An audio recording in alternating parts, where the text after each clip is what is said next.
Yo, what's going on, everybody? How you doing out there? Um, as you can see, I am by myself.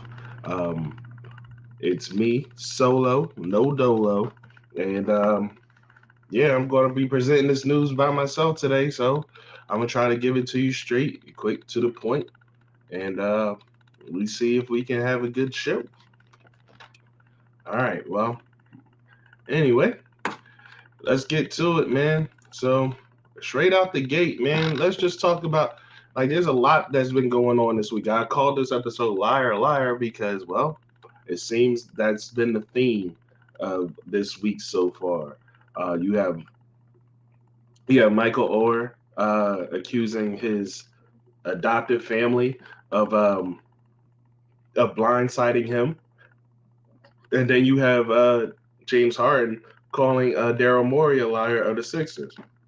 And there's a lot more going on this week, but we're just gonna get straight into it right now, man.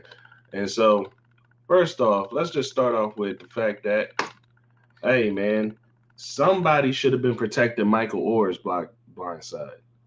See, for those that don't know, Michael Orr he was a left tackle in the NFL, and he is famous for the movie The Blind Side.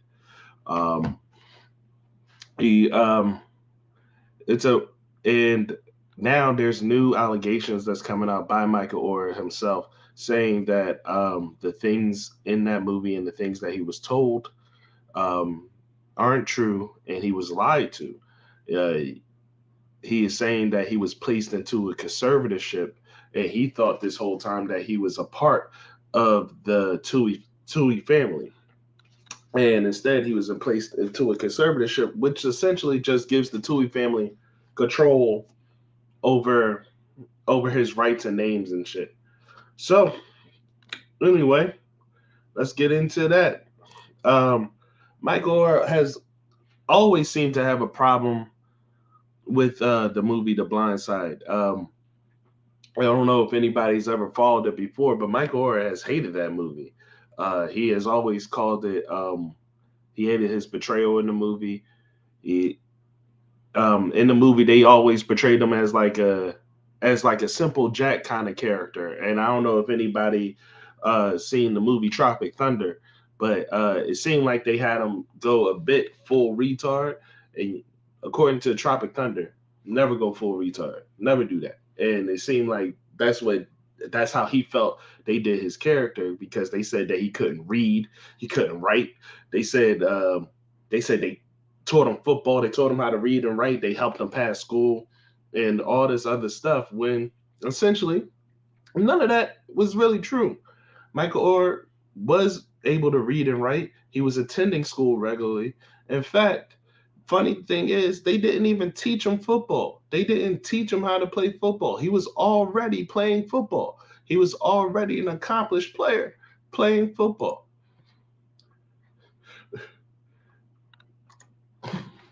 And and so that's the yeah, it is one of the better references, man. I love Tropic Thunder. What up, Devon? What up, Troy? What up, everybody else that's in here? Please link, like, and subscribe as always. You know what I mean? Hit that like button if you can. But yeah, he's always hated this movie. He like everything about, and it seems like the most important part of the movie where a family took in a young man um, to help him move on in life and help him get where he was trying to go. It seems like even that part was a lie because he like is now with the allegations by Michael Orr, if they're true, it basically they saw a young man that was talented and latched on and latched on and didn't let go and just started siphoning away. That's of course that's what he's alleging.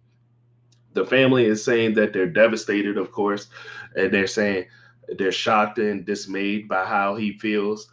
Um, One thing that I will say that's in their favor, at least, um, it's I find the timing of Michael Orr complaining about these things to be interesting because he wasn't complaining when he was playing. Like he wasn't looking and investigating when he was playing. and he wasn't complaining too long after. But now it seems like, oh, money's starting to slow up, and now you're looking for somebody. Now it's starting to feel like you start looking for somebody to blame. I mean, that could be the other side of it, like um, but more than likely it may be a bit of both because he did sign on to the movie. He approved the movie for the most part. Um, but then again, he signed a conservatorship, so he lost the rights to be able to disprove anything that was said about him. Um, I just find his timing to to um, to be up in arms to be interesting now that he's away from the league and no longer making money. Like, why weren't you complaining about how you were portrayed? Why weren't you making a bigger stink about how you were portrayed back then, and a bigger stink about the fact that you're not truly adopted? He claims that he's just now finding out that he wasn't adopted this year. We'll see. We'll see how that actually plays out. But if any of this is true, it's a shame because nobody was there to protect Michael's blind side, and he was blindsided by the Tuohys, and they took him for everything he got, and they made a bunch of money off of him, making him look like a fool, and that's unfortunate. So, but anyway, more things that's going on in the world of football. It seems like Dalvin Cook has found a home. Dalvin Cook has signed with the Jets on a 1 year, $8.6 million deal. You guys, I don't know if you were paying attention to our last few episodes before when we were talking about how Dalvin Cook was looking for somewhere around 10 million from the Miami Dolphins, and they were falling well short of that 10 million. They was like more so talking about 5, and bro wasn't having it. He was like F all that, like nah, and like so um the Jets, who are currently, Brees Hall is just now coming off the pup list, but at the time he was on the pup list, they needed some help, so they were interested in Dalvin Cook, and they wanted to sign him. In fact, the idea for signing him has been on the table for a long time, and they were there was reports saying that they were going to remove uh, the contract because he was um, he was essentially um, slowing it up. Like he wasn't doing what he needed to sign.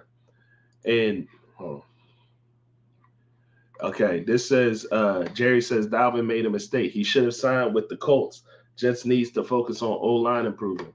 Hey, what the Jets need to do isn't Dalvin's fault. Dalvin got the money where he could get it. Um, and here's the thing. Like I was saying, he was trying to use. It seemed like he was trying to use the Jets as leverage so that he could get to Miami.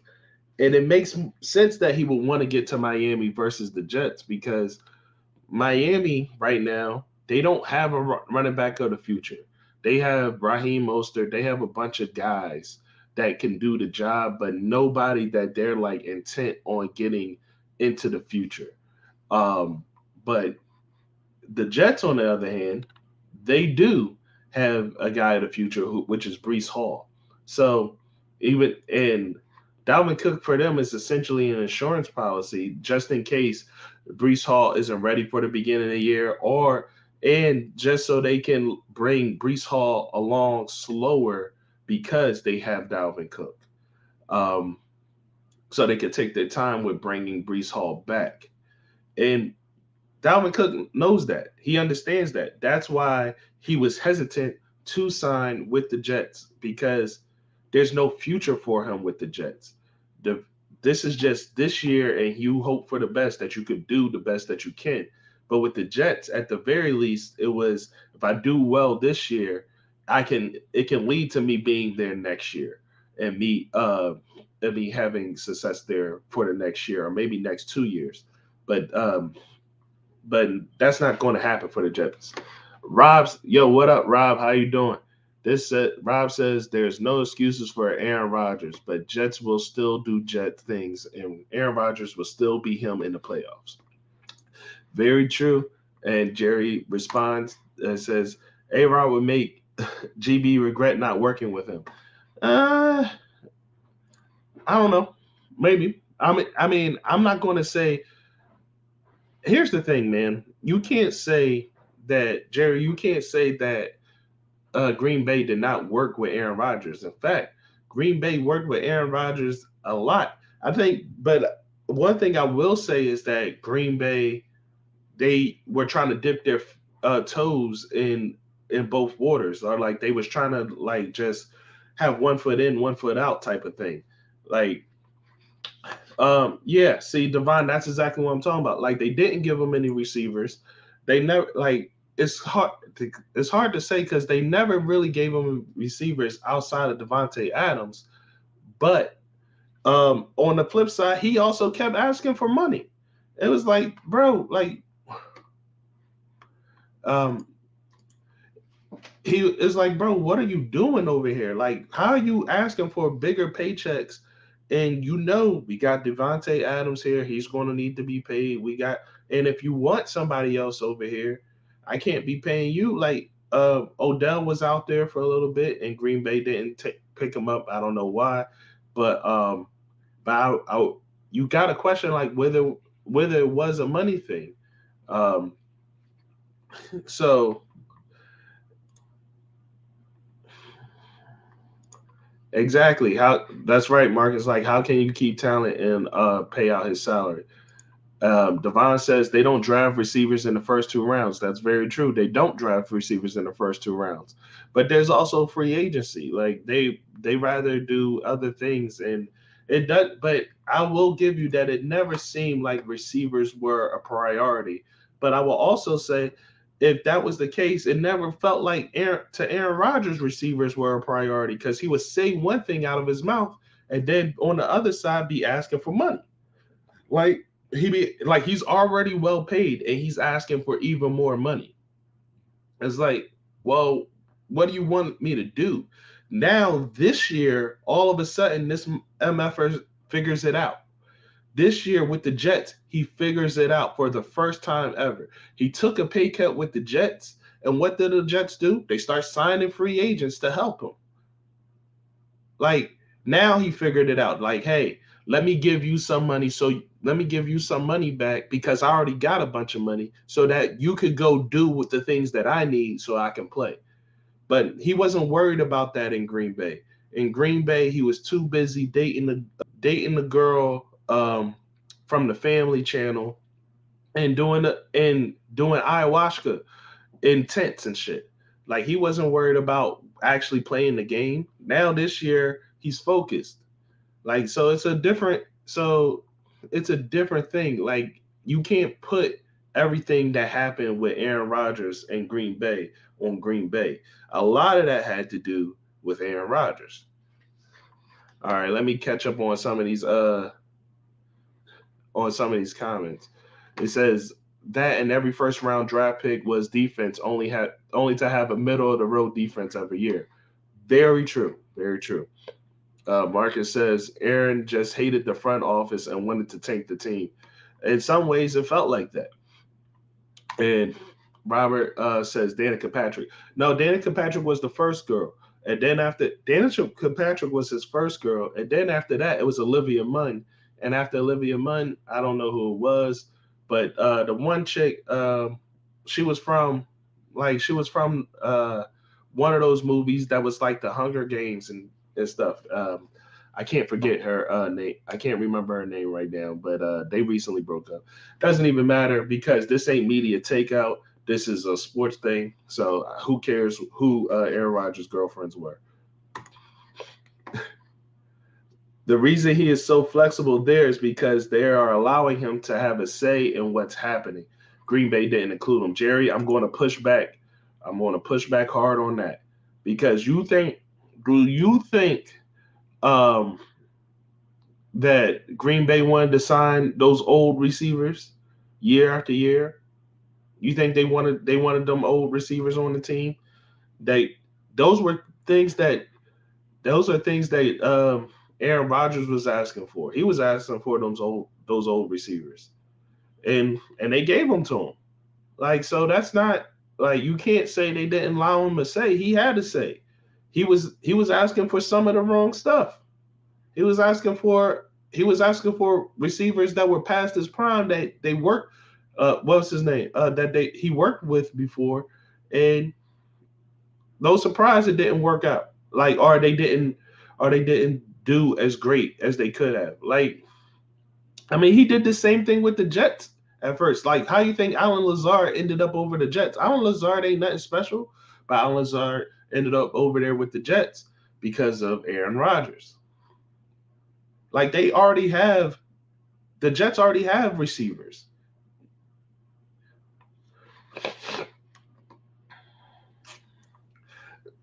They- he asked for them because he couldn't get them to draft a wide receiver higher than the third round. That may be true. That may be true too. Like, I mean, there's a lot to unravel about that situation. I'm simply saying you can't put it all on Green Bay.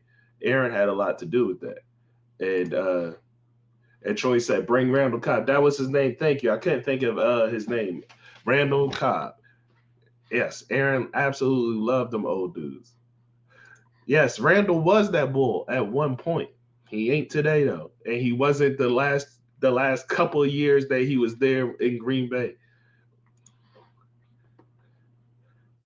It seems like Randall Cobb has been in the league for 15 years. Yeah, man, for sure. 100% feels like he's been in the league for a long ass time. But anyway, um,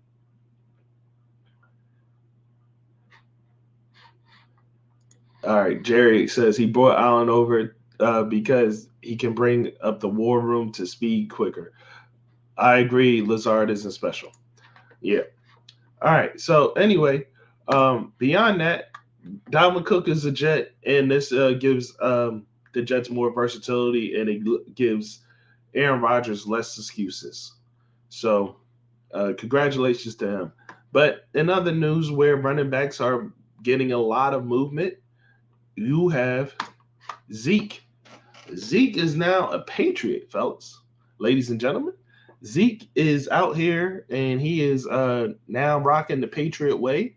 And I don't know if any of you have seen it online. I can't find a picture. Can't find a picture to show you right now. But Zeke is essentially, he went clean shaven.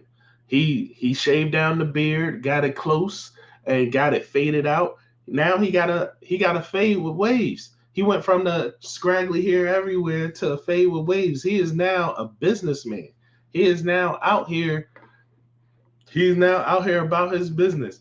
It seems like Bill Belichick runs a tight ship, and he essentially said, "You ain't coming here with that hair. Like, that hair ain't coming here." So now he cleaned himself up. And I just find it interesting. You see, like, it shows it kind of shows already that the way that these teams are, like, you were allowed in Dallas, you were just allowed to do whatever, be whatever, and that's fine.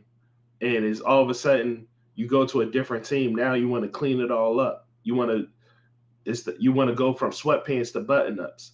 It's interesting. I wonder what that's going to mean for Zeke. I wonder if he's going to play any better. I wonder if he's going to be more regimented this season. I wonder what's going to happen with Zeke this year.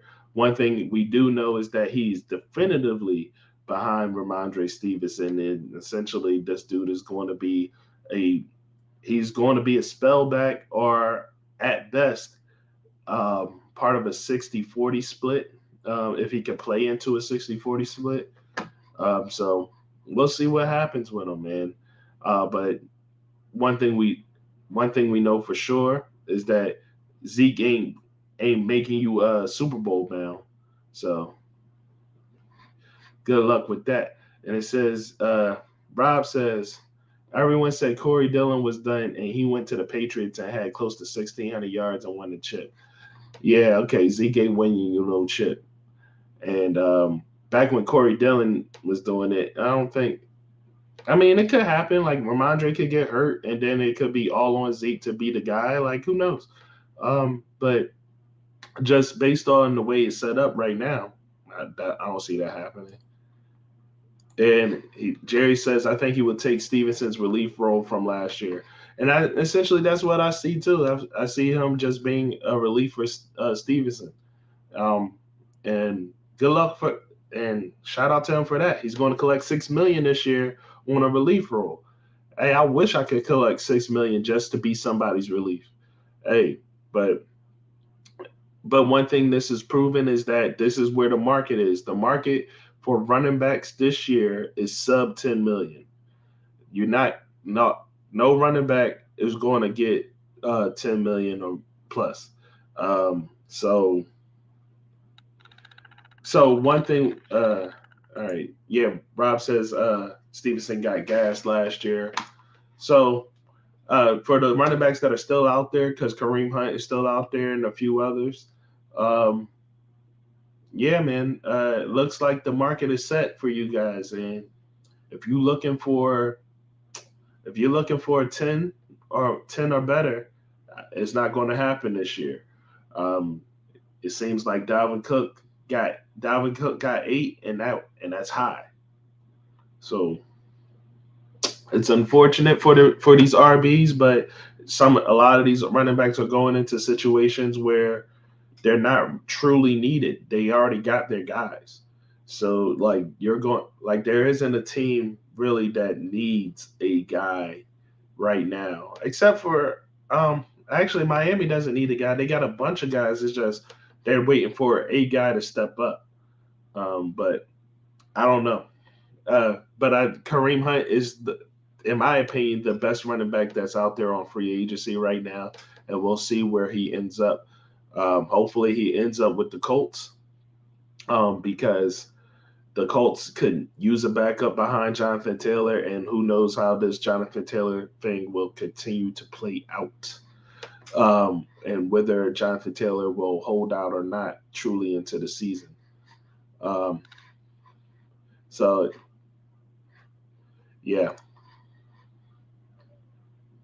Yep, Hunt would definitely be amazing, and Hunt would be amazing for the Colts because he is a good he's a good blocker, and he would actually be able to help the new starter and Anthony Richardson. Anthony Richardson was named the starter of the Colts, so it's official. I mean, we already kind of all knew that, but now it's official. He is officially going to be the Week 1 starter for the Colts. And Hunt, a veteran like him, who could catch out of the backfield and run and block, would be great for Anthony in his debut, in his NFL debut. So next, man, we just kind of moving through them today, I guess, because it's me by myself, and I don't really have my partner here today. He had other obligations, so it being me by myself, kind of just moving it. So yeah, man. Next up, now we're going to switch gears up a little bit and go to basketball. Before that, I'm gonna read these comments, and it says, yeah, Jerry wrote this before I started speaking on it. He's a good receiver between the tackles and no protections. Uh, he says, and Jerry says Sean is sleeping. All right. So James Harden, man. James Harden says he was lied to. He says he said he was led astray. He said he was bushwhacked. He was bamboozled. He said he was run amok by Daryl Morey. Daryl Morey has done things. Daryl Morey has a history with James Harden. They go back as far as Houston Rockets. Back when James Harden played for the Rockets, Daryl Morey was the GM of that team, and they have a long history together for the many years that they played, and they considered themselves friends. In fact, Daryl Morey took out a front page ad in Houston when he left, thanking James Harden for everything, saying he owes him everything. Now, now, how the tables have turned many years later. So originally, James Harden wanted to James Harden when he wanted out of Brooklyn. Um, Daryl Morey went after him hard. He went after the star power. He went after his guy. He wanted that guy. He went after him. Now things have changed. Like he went. James Harden seems like he's not happy there. They thought they were a match made in heaven. Now it don't seem that way. They don't seem that they're happy with each other anymore. So James Harden calls Daryl Morey a liar, essentially because Daryl Morey at one point promised James Harden a long-term contract, and things haven't come out to that fruition. And then he promised them that they would eventually sign a long-term contract. When they couldn't agree to that, they said that you do the sign and trade, you sign on your player option, and we'll trade you. And he did that, and now Daryl Morey seems to have stopped all off-season trade talk with the one team. Excuse me, the one team that James Harden wanted to go to. Yeah, essentially he lied. He lied to him twice. He told him, but the funny thing about that is I don't know if I could call that a lie. Like I think it's a lie because it didn't play out the way I said it, but the situation changed. And part of the reason why the situation changed is because of James Harden himself. If James Harden didn't play like trash in game 6 and game 7, if he played like his heart out and dropped 40 and they moved on to the third round, maybe he would have a contract this year with the Sixers. Or maybe he would have more people wanting him this offseason because of his performance.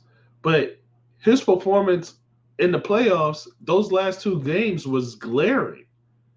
They like everybody saw it, like because it's the playoffs. Like you know what I mean? Like this is the time everybody's watching, and like we see you play like trash. What some people could say is that like maybe you ran out of gas or whatever, but these are things that happen when you get older. Like some days you have it, some days you don't. And if you're getting older, you're already getting older, and now people see it like in your gameplay in the playoffs. Hey man, like they start to back off and not really want to do the things that they said before. All right. Troy says, I think Morey wanted to give him the money. I think the owner stopped it. Morey gave CP3 the money, even though he wasn't worth it. That's, hey, that's very true. That could be the possibility. Morey seems like, in my opinion, I think Morey's a fool for even going to get James Harden because he was star hunting. Like when you have Ben Simmons, there was like so much stuff that you could have got for Ben Simmons. Like you could have got good players and some role players for the bench, but you were star hunting, and so you only ended up with James Harden. Like because I remember CJ McCollum was out there, like he was part of the trade negotiations and thing. Like excuse me, the rumor mill. He was part of the rumor mill for who was out there. Like there was all these players that was attached to the rumor mill of the Sixers trading Ben Simmons. And some of those packages were kind of crazy. But Daryl Morey, star hunting, he wanted a big star for uh he he wanted a big star for Ben Simmons. Troy says he wanted the Pacer deal. Yeah, I don't remember the particulars of that Pacer deal. If you remember, you can type it here, and I'll mention it. But yeah, like those deals, like there was a lot of good deals out there for Ben Simmons, and they were just star hunting, and instead he goes and gets James Harden. And I don't, and honestly, him getting James Harden, I was like, what is he doing? Like, is he just trying to rebuild the? He's trying to build the Houston East, like he's trying to build the Rockets East. So what's going on here? Because look at it, like he got Harden, and then PJ Tucker, who is clearly old, and it was like, yeah, he had a good season last year, but that cliff is right around the corner, baby. And then you go ahead and get PJ Tucker, who's my age. Like, what are we doing? Yeah, see, there you go. Yeah, exactly. Halliburton, Buddy Hill, and draft picks. Like that was perfect. Like that would have been perfect for this team. And that would, in my opinion, that's better than Harden. Thank you, Troy, for that. But yeah, so I don't I don't know what how that all that would have truly played out. But what I do know is that what I'm seeing from Daryl Morey, I don't like it. I don't think Daryl Morey is truly a great GM. From what I'm seeing. Like I feel like he found success one place and he's just kind of repeating it with the same guys over and over. Like that's kind of whack. And now the Sixers are paying for it because as per usual, the Sixers are always the last to know when the guy when they should let go of a guy or what guy they should be holding on to. So I think the Sixers kind of deserve this, man. Um, so it is what it is. But James Harden feels as though he was lied to, and maybe he was lied to. But if I watched James Harden play the way he did last year in Game 6 or 7, I would have lied to that motherfucker too. Just telling you the truth. I would have been like, nope, nah, bro, not here, not here. So anyway, moving on. I have an interesting story that came up when I was doing research for today. The Washington, taking it back to football because I kind of forgot about this story. The Washington Commanders. There has been a rumor talk about them wanting to change the name to kind of get rid of anything that Daniel Snyder had his hands on. And I would agree with changing the name. I said before, I don't believe that he should have been allowed to name the team a new name while on under active investigation. I found that a little bit crazy. Uh, but anyway, one of the things that's happening is there's a quote unquote Native American group pushing hard for the Washington Redskins name to be reinstated. Yes, you heard it here correctly. There is a Native American group pushing hard to get the Washington Redskins name reinstated. It's a group going by the name Native American Guardians Association. I'm gonna give you a second to put that together.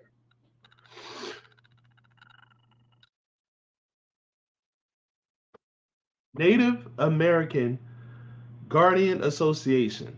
The acronyms for that is NAGA. I mean, that's a red flag, right? The acronym is NAGA.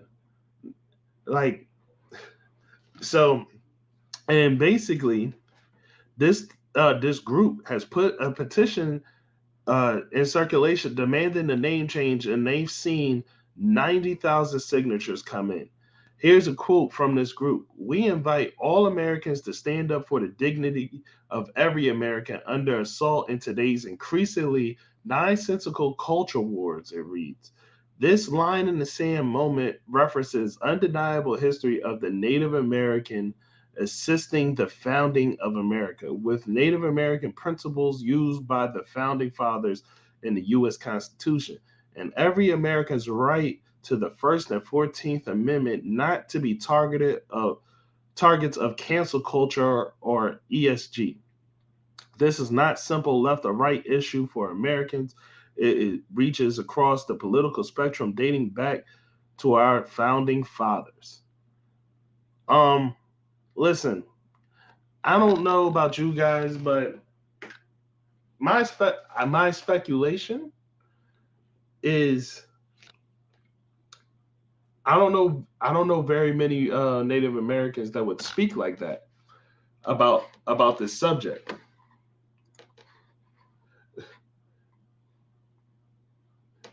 Like, and it says Robert says if they do that, they might as well bring back the Cleveland Indians. Yeah. So yeah, about this group, one of the things that they're another thing that they're trying to do is they're basically what they're trying to say is that they are looking to increase. Here we go. Here's another quote.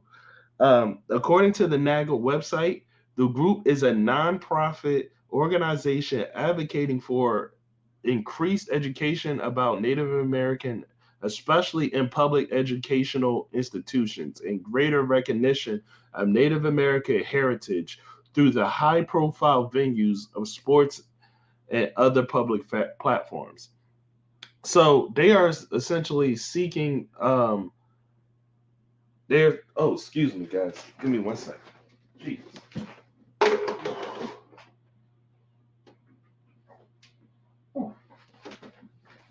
All right. All right. So no, they're essentially seeking to have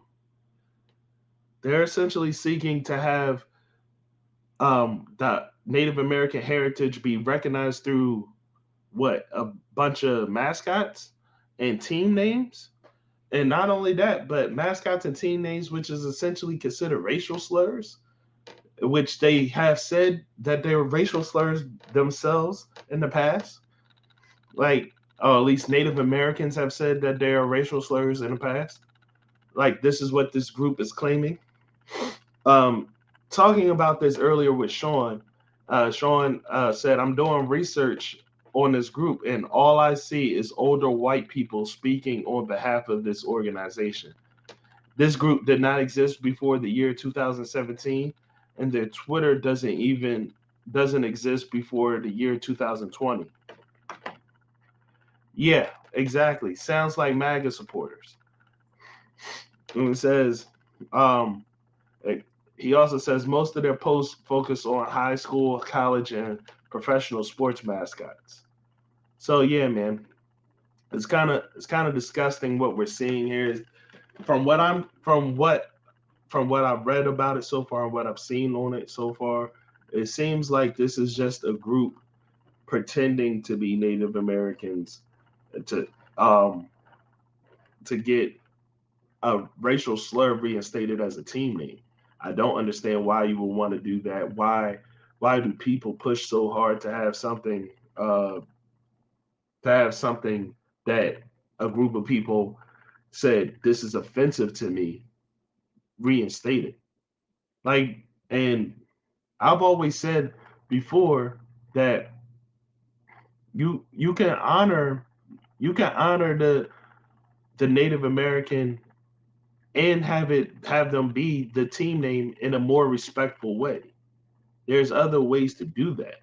Like I like the idea of the name the Washington Natives or or something like that, somewhere around there where you're not being disrespectful, but you're kind of still honoring the team history and acknowledging that group. But we all know what from before, back when Daniel Snyder owned the team, the Washington he when he owned the Washington Redskins, he refused to change the name, and he would basically like get put his middle finger up to the groups that was telling him, "Yo, this is offensive to us," and he like the NFL had to make him do it. Like essentially, like he was never going to do it on his own. He had to be made to do it. And now we see like exactly what type of POS he actually was.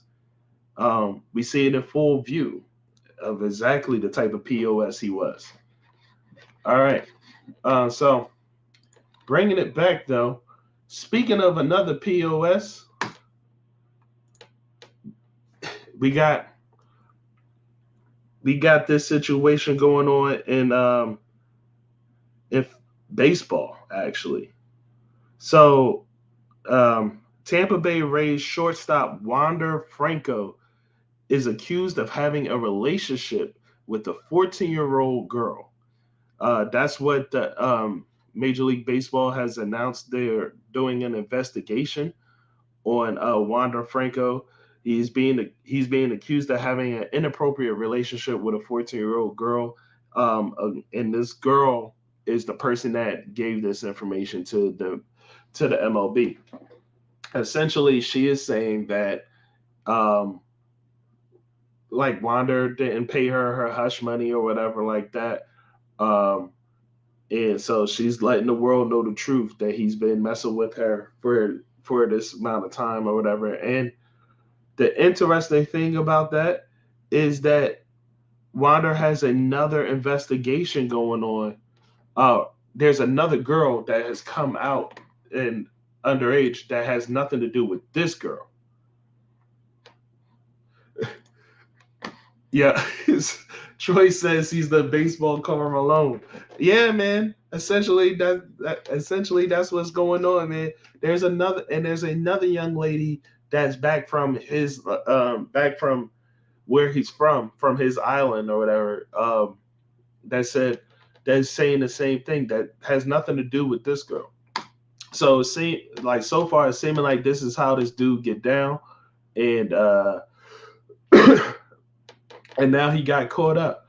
Hey man, if this is true and this is how he gets down, I hope they throw the book at him. I hope I hope that it doesn't end at just the MLB investigation. I hope it ends with criminal charges.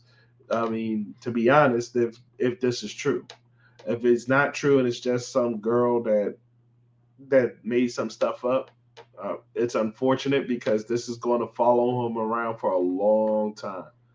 But yeah, man, it says Troy says, I'm surprised I didn't see this on Twitter or anything. That's crazy. Yeah, man. Was out here. Yeah, man. Yeah, Rob. She said I ain't get my money, so I'm telling. She's like, ooh, I'm telling. You not supposed to be doing this and you ain't paying me. I'm telling. And good for her. I mean, hey, you shouldn't you shouldn't be messing with no older man with your fast ass anyway. But but hey, if if that's going to happen, and I hope he gets caught up. Oh, I hope he gets caught up. Let's just say if that's true, I hope everything comes to him what he deserves. But yeah. Anyway, guys, um, the ones that are here, that's pretty much all I got for this week on what's going on in sports. But one thing I want to tell you is that Madden came out officially. I got the 3 day early access. So we started playing last night. Funny thing about Madden was when I started playing last night, uh, the servers were down right out the gate because it came out at 8 o'clock at night. Servers were down right out the gate, and I was like, "Oh, this doesn't look good for Madden."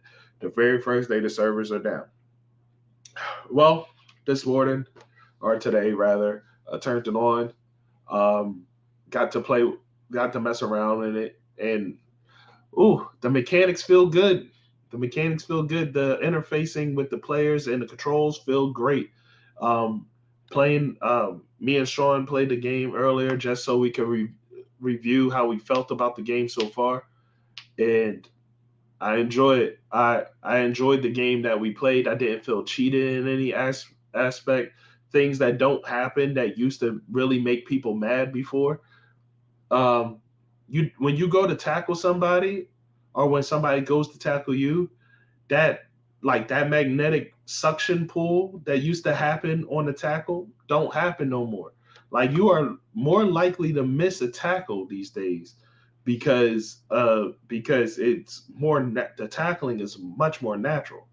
Um, and another thing is like if a player is faster than another one, like let's say one player has a 94 speed and another player has an 88 speed, you're going to be able to tell that difference in this one. In this game, you could tell that difference. You're not going to be having cornerbacks keeping up with the faster guys in the game. Like just because like that's not going to happen anymore. So at least not as of right now. So I like the way the game plays right now. And we did tell you guys before that we are indeed doing at least one season of the Madden League. So look forward to that. We won't be starting that until like the last preseason game.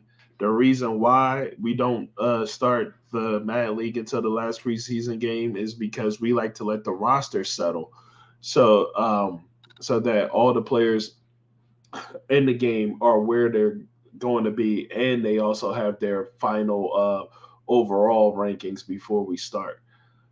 So yeah, man, look forward to that. We'll be for those that are paying attention. We're on PlayStation, so this league is going to be on PlayStation, and I hope to see you guys there. If you don't have a PlayStation, some of y'all got a lot of money. Jerry, I'm looking at you. You got a lot of bread, dog. And Devon, you got bread too. Go ahead and get yourselves a PlayStation so you can get on.